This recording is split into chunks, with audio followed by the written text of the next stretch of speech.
पुराने समय की एक कहानी है कि महोसर नाम का एक छोटा सा राज्य हुआ करता था। एक दिन गुप्तचरों ने राजा को सूचना दी कि पड़ोसी राज्य हम पर हमला करने वाला है।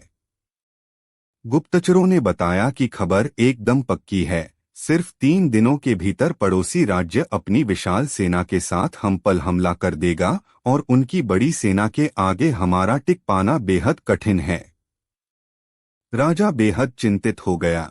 उसने तुरंत सभा बुलाई और सभी लोगों से सलाह मांगी कि अब हम लोगों का मरना तय है। अगर किसी व्यक्ति के पास कोई सुझाव है तो वह अपना सुझाव हमारे साथ साझा कर सकता है।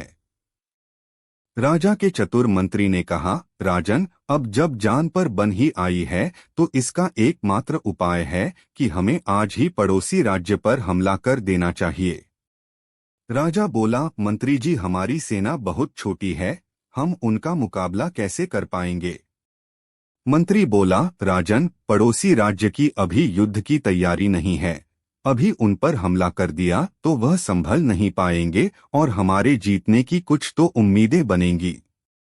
ऐसे भी अगर हमने हमला नहीं किया तो हमारा विनाश तो तय है ही, क्योंकि कुछ दिनों में पड़ोसी राज्य हम पर कूच करने ही वाला है। राजा को बात जंच गई। उसने तुरंत अपनी सेना को तैयार होने का आदेश दिया और राज्य के नागरिक भी सेना के साथ जुड़कर युद्ध करने चल दिए। पड़ोसी राज्य में जाने से पहले एक सेना को विशाल नदी के ऊपर बना एक पुल पार करना था। जैसे ही सेना पुल पार करके पड़ोसी राज्य में घुसी तो राजा ने उस पुल को आग लगवा दी और सेना को बोल दिया कि अब हमारे पास वापस जाने का कोई रास्ता नहीं है। या तो हमें विजय प्राप्त करनी है या फिर यहीं मरकर प्राण त्याग देने हैं। सभी सैनिक अपनी पूरी क्षमता के साथ लड़े और पड़ोसी राज्य की बड़ी सेना को भी मात दे दी।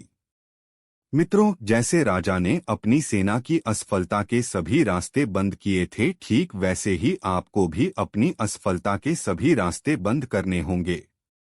आपने स्वयं महसूस किया होगा कि जब इंसान के सभी रास्ते बंद हो जाते हैं तभी वह सबसे ज्यादा मेहनत करता है और सफलता हासिल करता है।